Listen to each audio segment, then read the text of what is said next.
भयंकर बेरोजगारी झेल रहे देश के पढ़े लिखे युवाओं ने जब बीजेपी को जगाने के लिए इसके हलक में हाथ डाला तो हरियाणा बीजेपी बौखला गई। बौखला भी इस कदर गई कि विशुद्ध रूप से गैर राजनीतिक एक सभ्य स्वच्छ युवाओं द्वारा, पढ़े लिखे लोगों द्वारा, बेरोजगारों द्वारा चलाई गई एक मुहिम को कांग्रेसी करार दे दिया गया। कह दिया गया कि ये जो ताली थाली बजाने की मुहिम है ये तो भूपेंद्र सिंह हुड्डा की है, दीपेंद्र हुड्डा की है, कुमारी सैलजा रणदीप सुरजेवाला की है। और इसी कतार में उन युवाओं को भी खड़ा कर दिया गया जो इस मुहिम में बढ़ चढ़कर हिस्सा ले रहे थे। श्वेता ढुल को भी इसी कतार में खड़ा कर दिया गया और कह दिया गया कि ये लोग तो अपनी कंगाली में थाली बजा रहे हैं। हरियाणा में बेरोजगारी टाइप की कोई चीज ही नहीं है। ये देखिए, हरियाणा सरकार तो नौकरियां दे रहे हैं। ये पूरा का पूरा मुद्दा क्या है और हकीकत क्या है, आज के वीडियो ब्लॉग में इसी की बात करेंगे। 5 तारीख को शाम को 5 बजे 5 मिनट के लिए पूरे देश के युवाओं ने एक मुहिम चलाई थी बीजेपी को जगाने के लिए कि बीजेपी सरकार भर्तियां निकाले, रोजगार दे, जो लटकी हुई भर्तियां हैं उनको पूरा करे और जो भर्तियां पूरी हो चुकी हैं उन लोगों को ज्वाइनिंग दे, क्योंकि लंबे समय से ये भर्तियां अटकी हुई हैं, रोजगार मिल नहीं पा रहा है। ताली थाली बजाई गई हरियाणा के और पूरे देश के युवाओं की तरफ से सरकार को जगाने के लिए। ये प्रधानमंत्री नरेंद्र मोदी का ही स्टाइल है, उन्हीं के स्टाइल में उनको जगाने की एक कोशिश की गई। लेकिन हरियाणा बीजेपी क्या कह रही है, ये तो सिर्फ विपक्ष का हो हल्ला है, उसी की साजिश है, बेरोजगारी टाइप की कोई चीज है नहीं। लेकिन हकीकत क्या है, आप लोगों को पता है कि एसएससी जो केंद्र की भर्तियां करती है उसकी भर्तियां लटकी हुई हैं। सीजीएल की जो परीक्षा है उसके नतीजे हैं वो लटके पड़े हुए हैं। रेलवे की भर्तियां लटकी पड़ी हुई हैं, नई भर्तियां निकल नहीं रही हैं। उन्हीं को पूरा करने की मांग को लेकर ये मुहिम थी। लेकिन लगातार केंद्र सरकार की तरफ से और प्रदेश सरकार की तरफ से भी किया क्या जा रहा है कि बेरोजगार युवाओं से फॉर्म तो भरवा लिए जा रहे हैं, उनसे करोड़ों रुपया इकट्ठा किया जा रहा है, लेकिन रोजगार के नाम पर उनके हाथ लगता है बरसों लंबा इंतजार। केंद्र की हमने बात की, अगर हरियाणा की भी अगर बात की जाए, एचटेट का एक छोटा सा उदाहरण अगर मैं आपको दूं तो हर साल हजारों लाखों नौजवान एचटेट की परीक्षा देते हैं, उनसे फॉर्म भरने के नाम पर करोड़ों रुपया सरकार वसूल लेती है, लेकिन एक भी नौकरी, एक भी भर्ती सरकार की तरफ से नहीं निकाली जाती है। एक भी भर्ती 6 साल में खट्टर सरकार में जेबीटी की नहीं निकली और करीब 1 लाख नौजवान हैं एचटेट पास जो इन भर्तियों का इंतजार कर रहे हैं। बिना किसी भर्ती प्रक्रिया में हिस्सा लिए उनके एचटेट पास के सर्टिफिकेट कागज का टुकड़ा बनते जा रहे हैं। पूरे देश में बेरोजगारी का आलम क्या है और हरियाणा में आलम क्या है, उसके ऊपर एक नजर डाल लीजिए। रेलवे की तरफ से भर्तियां निकाली गई, 1,40,000 पदों के लिए भर्ती निकाली गई, लेकिन अप्लाई करने वाले योग्य नौजवान कितने हैं? 2,42,00,000। जी हाँ, 2,42,00,000 योग्य नौजवान हैं जो इस नौकरी को करने की योग्यता रखते हैं। इस भर्ती को भी लटकाया जा रहा है। लेकिन अगर ये भर्ती पूरी भी होती है तो आंकड़ा क्या बैठता है?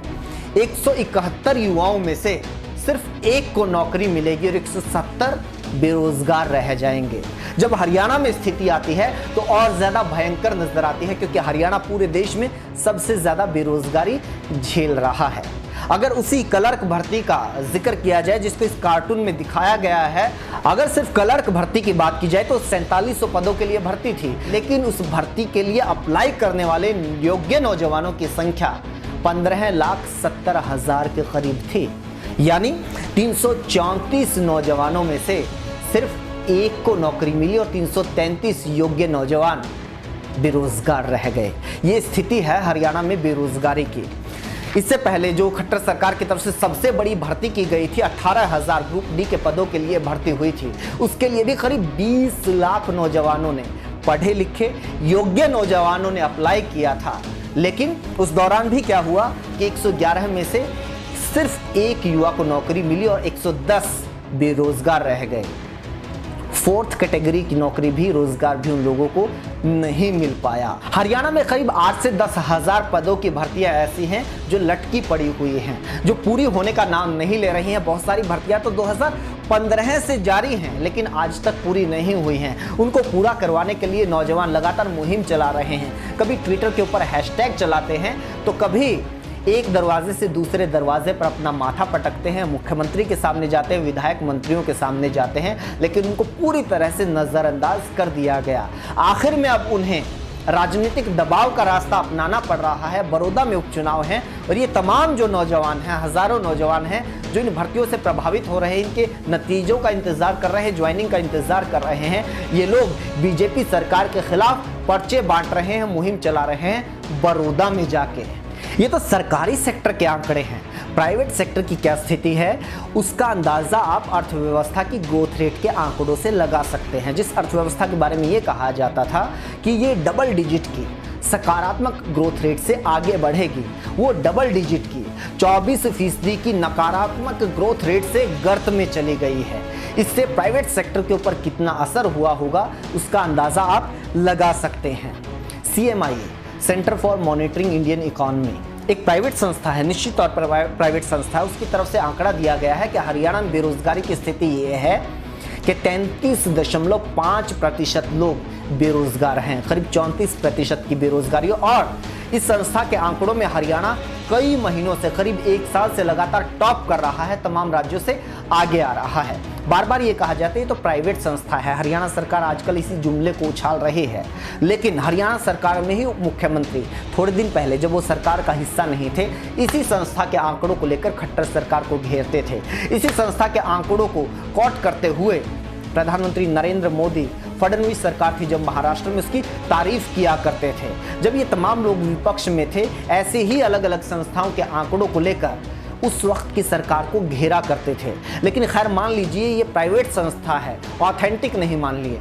NSO के आंकड़े वो तो सरकारी आंकड़े हैं, 45 साल में सबसे ज्यादा बेरोजगारी वो बता रहे हैं। उसके अलावा जो ये अर्थव्यवस्था के आंकड़े आए हैं ये तो सरकारी आंकड़े हैं, वो बता रहे हैं कि पूरे देश में स्थिति क्या है। इससे पहले हरियाणा के तमाम आंकड़ों के बारे में मैंने बार बार जिक्र किया है, आप बहुत सारे वीडियो ब्लॉग्स पीछे जाके देख सकते हैं। लेकिन एक और जो ताज़ा आंकड़ा है, जो और ज़्यादा आशंका पैदा करता है युवाओं के अंदर कि हरियाणा में स्थिति और ज़्यादा खराब होने जा रही है, वो सामने आया है ईज ऑफ डूइंग बिजनेस की रैंकिंग का।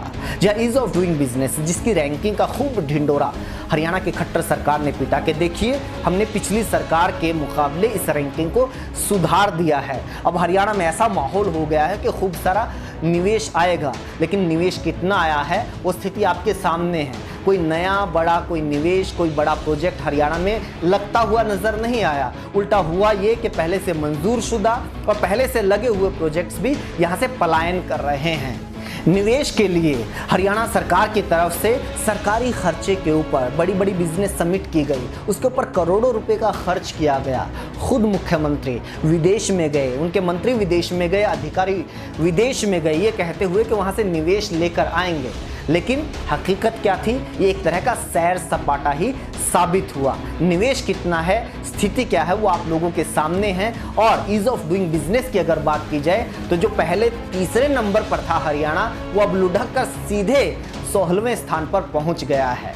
बार बार अलग अलग वीडियो ब्लॉग में मैं बार बार बात करता हूं कि कानून व्यवस्था खराब है हरियाणा में, सुरक्षित माहौल नहीं है। एक के बाद एक जो घोटाले सामने आ रहे हैं उन सभी का नतीजा ये है कि ईज ऑफ डूइंग बिजनेस की जो एक तथाकथित रैंकिंग थी वो भी अब गिर गई है। एक तरह से देखा जाए तो हरियाणा में राजस्व की स्थिति ये है जिसकी वजह से निवेश हो सकता था, नए रोजगार उत्पन्न हो सकते थे, उस स्थिति में हरियाणा सरकार है नहीं। जो राजस्व हरियाणा सरकार के खाते में आना था वो एक के बाद एक घोटालों की भेंट चढ़ रहा है और घोटालेबाजों की जेब में आप लोगों का पैसा जा रहा है।